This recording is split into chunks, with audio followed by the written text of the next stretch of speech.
बिस्मिल्लाहिर्रहमानिर्रहीम। अस्सलाम वालेकुम। आज की वीडियो में कुछ सवालात हैं जिनके जवाबात को ढूंढने की कोशिश की जाएगी। पहला सवाल एज़ोमेक्स के हवाले से कि कोविड के अंदर एज़ोमेक्स का क्या रोल है। एज़ोमेक्स एंटीबायोटिक में शामिल है जो बैक्टीरियाज के ख़िलाफ़ काम करता है और हम जानते हैं कि कोविड वायरल बीमारी है। वायरल डिजीज़ के अंदर या वायरल बीमारी के अंदर एंटीबायोटिक का कोई रोल नहीं है। ऐसे मरीज़ जो एज़ोमेक्स खा के सही हो गए वो बगैर एज़ोमेक्स के भी सही हो जाते हैं।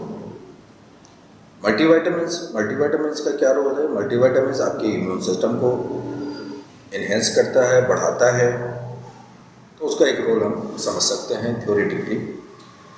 लेकिन दूसरा सवाल फिर वहाँ पे ये आता है कि अगर इम्यून सिस्टम बेहतर होने से कोरोना का मरीज़ सही हो सकता है तो फिर एड्स के मरीज़ तो सारे उनमें से तो कोई भी रिकवर नहीं होना चाहिए, क्योंकि उसका इम्यून सिस्टम तो हम जानते हैं कि ख़त्म हुआ होता है एड्स का, ऑल इम्यून डिफिशिएंसी सिंड्रोम।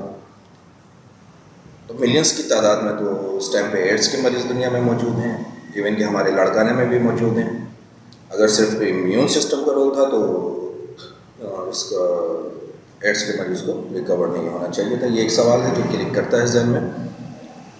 उसके बाद हम बात करते हैं स्टेरॉइड्स की कि स्टेरॉइड्स का क्या रोल है, और यकीन जानिए ये वो सवाल है जो बहुत ज़रूरी है लोगों को समझने के लिए, क्योंकि जब मैं डॉक्टर के तौर पे जाता हूँ पेशेंट्स को स्टेरॉइड प्रिस्क्राइब करता हूँ तो पेशेंट्स का पहला सवाल यही होता है कि डॉक्टर साहब कॉर्टिकोस्टेरॉइड, ये स्टेरॉइड हम देंगे। इस टाइम पे दुनिया के अंदर स्टेरॉइड ही यूज़ हो रही है और एक पल्मोनोलॉजिस्ट अच्छे तौर पे जानता है कि जी स्टेरॉइड ही निमोनिया में इफेक्टिव है। इसमें एक डिस्कशन डॉक्टर पेरी की भी है जो वेल नोन पल्मोनोलॉजिस्ट हैं न्यूजीलैंड के अंदर के, और इस कोविड के ऊपर वो बहुत काम कर रहे हैं और उनकी अपनी एडवाइस भी यही है। अब देखना यह होता है कि स्टेरॉइड को आपने किस डे में देना है और किस क्वांटिटी में देना है, उसकी डोज क्या आपने सजेस्ट करनी है। आमतौर पर प्रैक्टिस में यह है डॉक्टर्स के पास कि डॉक्टर्स डेक्सामेथासोन या डेल्टाकोटिल वेरी फर्स्ट डे से स्टार्ट करवा देते हैं, जबकि उसकी नीड नहीं होती। पेशेंट स्टेबल है, उसके अंदर कोई साइन और सिम्टम नहीं है, एसिम्टोमेटिक है, तो ऐसे पेशेंट्स के अंदर स्टेरॉइड्स की नीड नहीं है, ना उसको स्टेरॉइड्स की नीड है, ना उसको एज़ोमेक्स की नीड है। स्टेरॉइड्स आमतौर पे छठे और सातवें दिन के बाद एडवाइस की जाती है, ताकि वो जो प्रोसेस इन्फ्लेमेशन का स्टार्ट हो चुका होता है पेशेंट के अंदर वो उसको कंट्रोल करना शुरू करे। एक और चीज़ जो है नमूनिया के हवाले से कि नमूनिया के अंदर जब ऑक्सीजन सेचुरेशन ड्रॉप होना शुरू होती है तो एक एंजाइम फेरमेंट होता है लंग्स के अंदर, सरफेक्टेंट इसका रोल होता है ऑक्सीजन को एब्जॉर्ब करने का। इसकी सिक्रीशन अर्ली मॉर्निंग होती है, सुबह फजर के टाइम में होती है, और जब हम स्टेरॉइड्स देते हैं तो सरफेक्टेंट जो है वो रिलीज़ होता है बॉडी के अंदर प्लाज्मा में और ऑक्सीजन की एब्जॉर्प्शन को इम्प्रूव करना शुरू कर देता है। तो सबसे बेस्ट टाइम स्टेरॉइड्स का वो अर्ली मॉर्निंग का है। डॉक्टर पेरी के बकौल कि जी स्टेरॉइड्स की डोज बाज़ दफ़ा हम एक महीना तक पेशेंट्स को देते हैं, क्योंकि कुछ पेशेंट्स में जिनको उन्होंने फ़ौरन ही उसको स्टॉप किया 5 दिन या 7 दिन के बाद, तो फिर वो 10 दिन के बाद दोबारा से पेशेंट उनके पास मज़ीद कंप्लेंट्स के साथ आया, तो ऐसे पेशेंट्स के अंदर स्टेरॉइड्स एक महीना जा रही होती है। मेरा अपना पर्सनल एक्सपीरियंस में कुछ पेशेंट्स हैं जो मेरे 2-2 महीने तक स्टेरॉइड्स के ऊपर हैं और जो अभी तक ऑक्सीजन के ऊपर चल रहे हैं, ऑक्सीजन सपोर्ट के ऊपर। ये हो गई थी स्टेरॉइड की बात। रेमडेसिविर एंटीवायरल मेडिसिन है, लेकिन इसका भी कोई रोल कोविड के अंदर नहीं पाया जाता।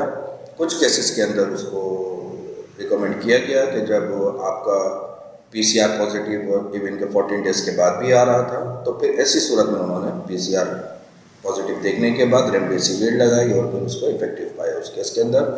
इनिशियल केसेस के अंदर और इनिशियल डेज में रेमडेसिविर रिकमेंडेड नहीं है।